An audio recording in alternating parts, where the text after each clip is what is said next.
Bienvenue dans l'épisode 3. Aujourd'hui, encore une fois, en toute transparence, je vous transmets d'extrêmement bonnes nouvelles.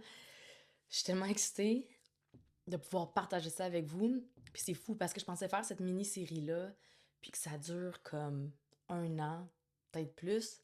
C'est vraiment comme un objectif que je m'étais donné dans l'espoir de me motiver, de me garder attachée avec l'aviation. Mais là, les choses, ils bougent vraiment plus vite que j'aurais espéré. Puis ça fait mon plus grand bonheur. Fait que reste avec moi, puis je t'explique qu'est-ce qu'il y en est. Maintenant, je m'appelle Laurence Ferland-Séguin et je suis pilote d'avion commercial au Canada. Aujourd'hui, dans l'épisode 3, j'ai des nouvelles incroyables à partager avec vous. Des nouvelles qui me donnent espoir et qui me permettent de croire que peut-être cet été, je serai à nouveau à bord d'un avion. Reste là. Je t'explique tout ça dans les prochaines minutes. Depuis le dernier épisode, les choses ont vraiment bougé. Puis je vais me trouver ça long, 3 semaines, avant de vous refaire une autre vidéo. Un peu comme si finalement la lumière se présentait au bout du tunnel. J'ai jamais arrêté d'y croire, mais des fois, il y a des bouts qui sont longs en titi. Encore une fois, il n'y a rien de final, il n'y a rien de garanti. Mais pour la première fois, c'est plus de l'espoir, mais vraiment du concret. Puis honnêtement, là, ça me fait vraiment du bien. La plus grande avancée dans les changements qu'il y a eu au cours des dernières semaines, c'est le sevrage du médicament. Premièrement, ça se déroule quand même assez bien. J'ai pas besoin d'attendre trop longtemps avant de créer des changements de dose. Puis les effets secondaires, honnêtement, sont très faibles. Fait que ça va au-delà de mes attentes. Puis la douleur est pas plus intense. Fait que ça aussi, c'est vraiment excellent parce qu'il y avait un risque en diminuant le médicament que je prenais pour mes douleurs neuropathiques, que la douleur revienne, puis que ça me fasse en sorte que je régresse dans mon processus. Mais finalement, c'est pas le cas. Fait que ça, c'est déjà comme un check in the box dans la bonne direction, puis on continue juste d'avancer. Également, l'autre chose qui est excellent avec ce médicament-là, c'est que je suis contente parce que j'avais déjà commencé de le sevrer avant d'avoir des nouvelles de Transport Canada avec mon médecin de famille. Puis c'était la chose à faire pour m'aider à gagner du temps dans ce processus-là. Puis je pensais vraiment qu'une fois que ce médicament-là allait être terminé, que j'allais avoir une période un peu comme où je devrais attendre entre 3 et 6 mois pour voir comment ma condition se stabilise. Mais finalement, en dû de transport, étant donné que mon sevrage se fait, c'est vraiment une période étalonnée, puis que c'est surveillé, que c'est sérieux, que c'est précis, je vais avoir besoin que de 1 mois, une fois que je vais avoir arrêté le médicament. Fait que ça, déjà, au début, quand on pensait que ça allait me prendre 3 mois peut-être, au minimum, entre la fin de mon médicament puis les demandes de transport, 1 mois, ça vient changer les plans comme jamais. Je gagne déjà comme 2 mois sur mon retour au travail. Si tout se passe bien, c'est beau, c'est beau, c'est beau. Puis c'est fou parce que quand tu vis avec la douleur chronique, je veux pas dire que t'en veux à ton corps, mais c'est vraiment difficile d'accepter ta condition, premièrement, puis c'est vraiment difficile d'être douce envers toi-même, d'être doux envers soi-même. Puis là, c'est comme la première fois que j'ai l'impression que mon corps, il collabore avec moi dans la même direction. Puis j'en suis tellement reconnaissante, comme je donnais déjà beaucoup d'amour à mon corps, j'en prends soin, mais là, c'est plus comme ça vient valider toutes les actions que j'ai prises au cours des derniers mois, au cours des dernières années, que même si le résultat était pas tout le temps présent ou instantané, ben que ça en valait finalement tellement la peine. Fait que tu sais, pour tous ceux là, qui passent à travers des situations similaires ou difficiles, souvent on a l'impression que nos petits gestes, nos petites actions dans le quotidien, ils font pas la différence, mais oh mon Dieu, je peux te dire avec expérience que ça change tout. Fait que lâche pas. Bon, pour ce qui était du médicament pour l'endométriose, que j'avais une peur immense que Transport Canada ne l'accepte pas, ils me sont revenus avec une décision qui était en fait finalement quand ils ont réalisé que c'était de la progestérone, c'était hormonal, qu'il n'y avait aucun problème parce que nous les femmes, la majorité le savent, on prend la pilule contraceptive en général, qui sont des hormones. Il y a des variations des hormones au niveau de la ménopause, quand on est enceinte. Donc, tout ce qui est relié aux hormones, avec des médicaments qui sont approuvés, qui sont des médicaments que les gens prennent couramment, il n'y a aucun problème. Fait que dès que je l'ai eu au téléphone, il a dit, ah ben, d'emblée, là, il a commencé même avec ça, que le médicament pour l'endométriose, ça allait être correct.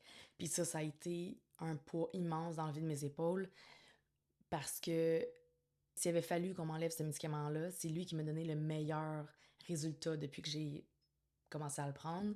Parce qu'en n'ayant plus de règles, évidemment, à tous les mois, ben, ça m'évite d'avoir des méga crises puis de recréer comme des gros spasmes musculaires dans l'ensemble de mon corps. Fait que c'est super. C'est vraiment, puis tu sais, on a souvent peur de beaucoup de choses, on appréhende beaucoup dans la vie, puis c'est correct, parce que chacun a ses craintes, chacun a ses défis. Mais des fois, il faut aussi faire confiance, puis espérer pour le mieux, parce qu'il y en a des belles choses qui arrivent. Fait que là, la nouvelle qui change tout. J'en ai un peu déjà dit, là, mais quand j'ai parlé à Transport, quand ils m'ont dit que j'avais simplement besoin de 1 mois après avoir arrêté puis être à 0 pour mon médicament, ça voulait dire là, que, mettons que je finis mes médicaments fin mars, je passe le mois d'avril sans prendre rien de ce médicament-là. Puis là, à travers ça, je place mes rendez-vous, tout ça. Ça veut dire que début mai, je pourrais avoir rendez-vous avec Transport Canada. J'arrive avec tous mes rapports, puis ça, je vais en venir aussi dans quelques instants. Début mai, j'arrive avec mes rapports chez Transport Canada. Mon dossier se fait évaluer. Là, on est au mois de mai, là. Si tout va bien, mai, juin. Fait que, tu sais, moi qui pensais peut-être pas travailler encore cette année, en 2026, là, on parle maintenant en retour pour cet été. C'est complètement fou. Fou, fou, fou. J'ai pleuré de joie. J'ai été sur un nuage pendant comme une semaine. On aurait dit que j'y croyais pas. Parce que c'est fou hein, dans l'aviation. Comme là, ça va faire, en avril, ça va faire 2 ans que je travaille plus. Le temps passe extrêmement vite. Puis, tu sais, nous, on est en training, on est en simulateur à chaque 6 mois, on est constamment dans l'étude. Puis là, c'est comme d'une seconde à l'autre, c'est genre, hey, là, tu vas peut-être travailler cet été, girl. Faut que tu te remettes dans tes affaires, là, parce que là, j'ai beaucoup de choses à rattraper, là, à me mettre à jour dans mes procédures, à être sharp, à être prête pour le retour au travail. Fait que là, c'est comme du jour au lendemain, j'étais comme vraiment incertaine. Qu'est-ce qui se passait avec ma vie? Est-ce que je retourne en 2026 travailler? Puis là, c'est comme, ça part. Ça part, puis il n'y a vraiment pas le temps de niaiser. Fait que je suis là-dedans, puis c'est tellement excitant. Puis ça m'a vraiment aidé aussi au niveau psychologique, parce que quand tu le sais pas, quand tu sais pas ton retour va être quand t'as pas de réponse de Transport Canada, mon Dieu, t'es dans le néant. Puis c'était pour ça que je m'étais créé, dans le fond, un objectif pour 2026, puis cette mini-série-là, pour avoir quelque chose en quoi croire, avoir de quoi qui me tenait attaché à mon travail, parce que je trouvais ça tellement difficile que ce soit dans le flou, dans le néant. Mais là, en ayant une réponse, on dirait qu'il y a comme... On dirait que tout s'est déposé dans ma tête, puis que maintenant, les choses sont comme...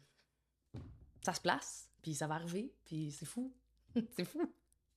C'est malade. Je suis tellement contente. Tellement contente. C'est définitivement la plus belle nouvelle que je pouvais avoir cette année.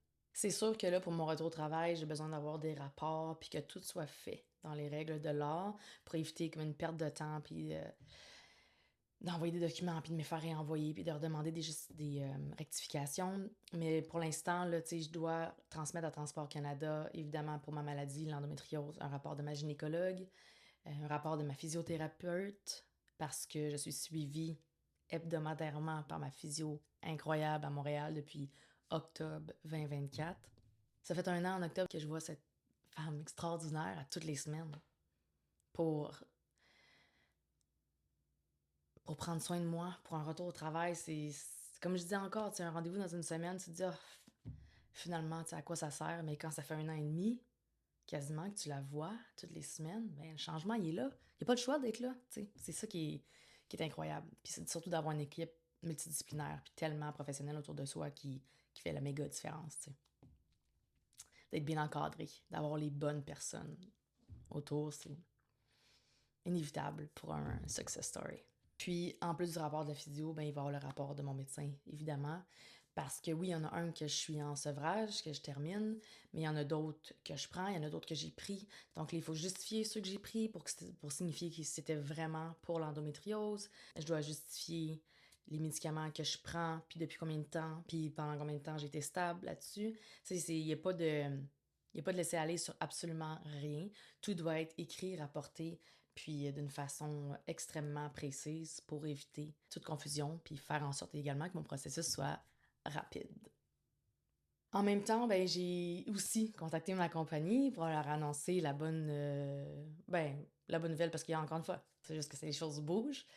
Puis c'est dans la bonne direction, mais j'ai contacté ma compagnie pour voir un peu c'était quoi les prochaines étapes, qu'est-ce qu'il fallait que je fasse de mon côté, pour être sûr qu'encore une fois, tout se fasse de la façon la plus fluide et la plus naturelle possible.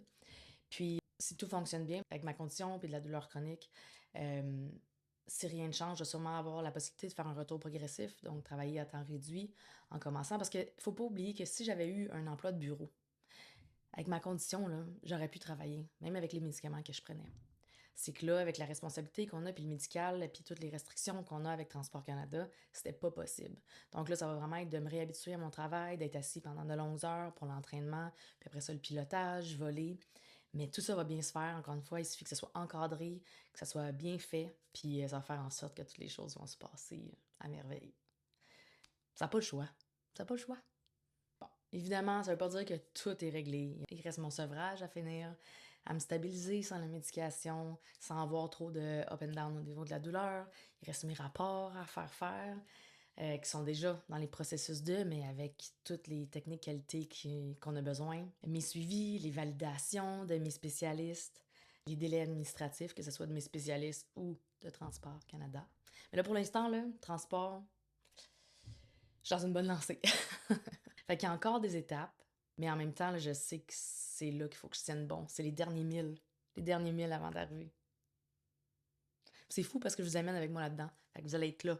Day one, quand je vais être back au simulateur, puis quand je vais aller voler, puis je vais vous amener à travers toute mon aventure. Ça va tellement me faire plaisir. Ça va donc bien être intéressant. Puis à travers ça, bien évidemment, qu'il y a ma routine qui me garde en vie. Puis je l'ai dit dans mes autres séries, puis je vais leur dire encore aujourd'hui. Je vois ma physio, je vois mon ostéo, je vois mon médecin de famille, je vois ma kiné, je m'entraîne 5 jours semaine. C'est ça qui me tient en vie, c'est ça qui me permet d'avancer. C'est tellement important.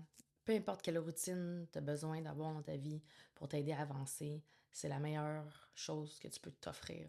100%. Fait que, tu sais, si tu as déjà des idées, des projets, des plans, peu importe à quel niveau en plus, hein, que ce soit pour ta carrière, ta santé, peu importe. La routine, c'est vraiment le secret. Ça demande une discipline, c'est certain, mais ça revient. On fait un full circle. Les petites choses au quotidien ont l'air de rien, mais finalement, tout finit par s'améliorer puis aller dans la bonne direction. Et puis j'ai finalement l'impression que tous mes efforts finissent par payer, tu sais. C'est malade. Je veux pas dire que j'y ai jamais cru, mais c'est sûr qu'il y a des moments où j'en ai douté. Fait que voilà où j'en suis. J'ai aucune certitude encore une fois, mais j'ai tellement plus d'espoir. Donc si tout continue dans la bonne direction, peut-être que cet été, je serai dans le ciel près de chez vous. Ah! Hey, puis j'ai oublié de dire, mais quand j'ai parlé avec ma compagnie, j'ai finalement, avec beaucoup de peine, avec beaucoup de difficulté, fait ma demande de changement de base pour que le retour soit effectivement plus facile, plus agréable, parce que maintenant j'habite à Montréal. Fait que j'ai fait ma demande de travailler de la base de Montréal. Je trouve ça vraiment difficile parce qu'il faut que je fasse un peu un deuil de tous mes collègues, les gens avec qui je travaillais à Vancouver. Ça, je pense que c'est ça qui me fait le plus de peine. Mais en même temps, on a tellement de possibilités avec notre travail. On a des bases temporaires des fois qui s'ouvrent. On peut jouer un peu avec tout ça, mais ça reste que c'est ça, ma base principale va être Montréal. C'est pas que je suis pas contente d'être à Montréal, au contraire, mais ça me fait de quoi de laisser Vancouver derrière, ça c'est sûr. Puis tu sais, là, j'ai eu une bourse pour faire mes flottes que j'attendais de revoir mon médical pour aller faire à Vancouver. Fait que ça, je suis vraiment excitée. Fait que au moins, je garde un peu de tout ça dans ma vie. Mais c'est sûr que de ne plus y aller pour le travail, ça va me faire un grand vide. Puis Vancouver, gosh, que j'aimais ça. Que j'aimais ça. Puis c'est pas fini. Il n'y a rien d'impossible. Il n'y a rien qui dit que dans 5 ans, je ne retournerai pas travailler à Vancouver. Mais pour l'instant, j'ai choisi de retourner à Montréal. Encore une fois, merci d'être là puis de me suivre dans le processus. C'est tellement de l'amour, de la belle amour, du beau partage. Puis j'espère tellement, encore une fois, que cette histoire-là peut en aider quelques-uns, que ça soit pour pas perdre espoir, pour savoir que c'est possible avec Transport au Canada d'avoir des solutions sur plein de médicaments, que les discussions sont ouvertes. Certes, les choses prennent du temps, mais pour une carrière. Allez, moi, ça fait tellement longtemps que je veux devenir pilote d'avion. Fait que depuis 14 ans que je travaille pour me rendre où je suis. Fait que, tu sais, il faut pas perdre. Faut continuer. Faut continuer de foncer, faut continuer d'y croire. Puis, encore une fois, merci infiniment d'être là avec moi. J'en suis tellement reconnaissante. Fait que si vous voulez voir la suite, ben abonnez-vous, laissez-moi un petit commentaire, puis on se voit dans 3 semaines. Bye!